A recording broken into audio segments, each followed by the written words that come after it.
अब मैं आपको बात बताऊं, दिल और दुनिया, एक दफ़ा मैं ऐसे हुआ कि एक वाक़या ऐसा है कि शाम के टाइम हम शूटिंग पैकअप करके एवेन्यू स्टूडियो में एंटर हुए हैं। तो ये जो मेन गेट है, जो सामने फुहारा भी है, तो ये साथ ही रंगीला साहब, एस सुलेमान साहब का ऑफिस था। उसमें चले गए तो मैं क्या देखता हूँ कि सामने फुहारे के उस तरफ एक लड़की जिसने सफ़ेद साड़ी पहनी हुई है, बड़ी गुड लुकिंग और बड़ी उसमें, तो मैं उसकी तरफ मुतवज्जा होकर उनके पास पहुँच गया। मैं भी नहीं जानता था, तो मैंने उनको कहा जी आप फिल्म में काम करेंगी? तो उसने मेरी तरफ देखा, कहती आप कौन है? मैंने कहा जी मैं रंगीला साहब का एसोसिएट डायरेक्टर हूँ। तो कहती तो मैं फिर किस लिए आई हूँ? मैंने कहा आप आए मेरे साथ। अच्छा जी, ना तो कोई फिल्म थी और ना कोई ऐसा काम था। मैं आपको बताना ये चाहता हूँ कि जब पल भर में नसीब बदलते हैं, ये अल्लाह ताला जब किसी को अपना रहमत के दायरे में लाते हैं, तो मैं उनको ले गया ऊपर।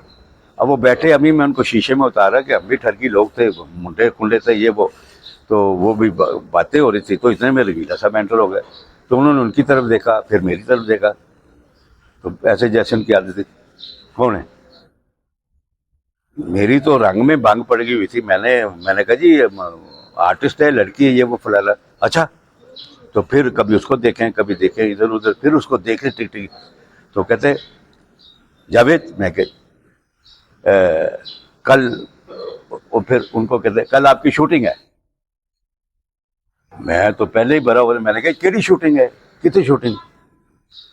कहते वो दीवानियों करेगी, कल तो एक कम करेगी लड़की। मैं तो परेशान हो गया कि ये हैं पल। और वो जनाब चंपा और चंबेली, ये कलियां नई नवेली, जो थी वो आसिया थी। आसिया बेगम थी जी। तो फिर आसिया बेगम ने जो अरूज देखा, जो अरूज उनको मिला, और वो खुद भी बहुत अच्छी थी। आसिया उस वक्त कोई काम कर रही थी? आसिया बेगम, मुझे नहीं पता था, आसिया बेगम उन दिनों में एक सपोर्टिंग रोल कर रही थी शबाब साहब की फिल्म इंसान और आदमी के लिए। तो वो आई, तभी तो आई थी स्टूडियो में।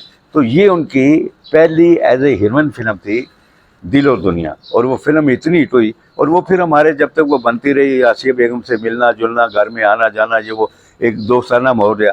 तो वो देखे ना, फिर उसके क्रेडिट पे मोरा जट पाकिस्तान की सबसे हिट फिल्म है। फिर क्रेडिट पे नौकर वोटी रहा हैदर चौधरी साहब की फिल्म, और दर्जनों फिल्में, सैकड़ों फिल्मों में वो काम करके गए। बहैसियत इंसान आसिया कैसी थी? बहुत अच्छी, मगर हमदर्दी होती थी उससे। उनके जो एक वालिद होते थे साथ, और उनके मामू, वो ज़रा जबर ही करते थे उस पर।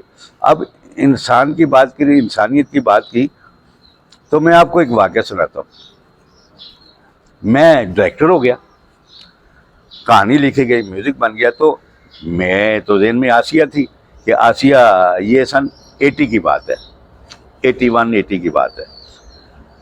तो मैंने उनको हीरोइन लेना था।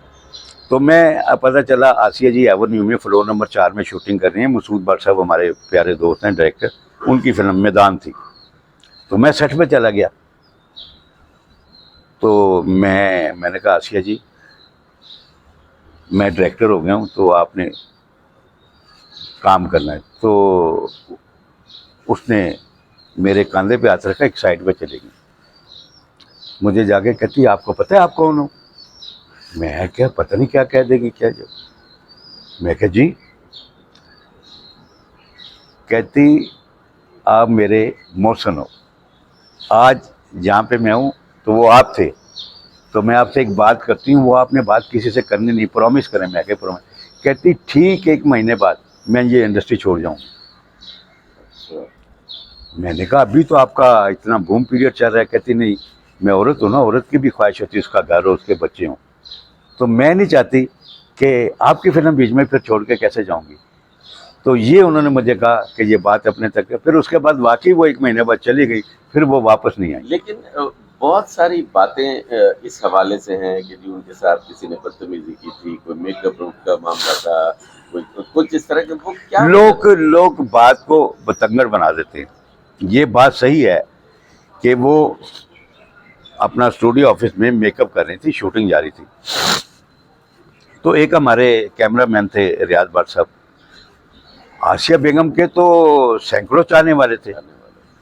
वो उनकी वो जब मेकअप कर रही थी तो उस कमरे में वो चले गए, तो वो उसने माइंड किया, वो भी ज़रा उन्होंने भी अपने माहौल में थे।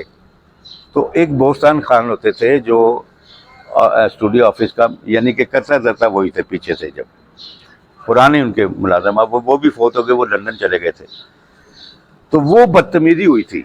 यानी उन्होंने बदतमीजी तो की थी। हाँ, ये ऐसा बोला, मगर इससे आसिया बेगम इतनी डिसार्ड हो गई कि यही वो मेन वजह थी कि उन्होंने इंडस्ट्री को खैर बातें सोच लिया कि मैं ये छोड़ दूंगी। अब बेसिकली तौर पे वो अच्छी खातून थी, बहुत ही अच्छी थी, जितनी तारीफ की जाए। वो भी दुनिया में नहीं है, अल्लाह उनको जन्नत नसीब करे। लास्ट टाइम पे उनकी आज से 5-6 साल हो गए जब उनकी डेथ हुई है।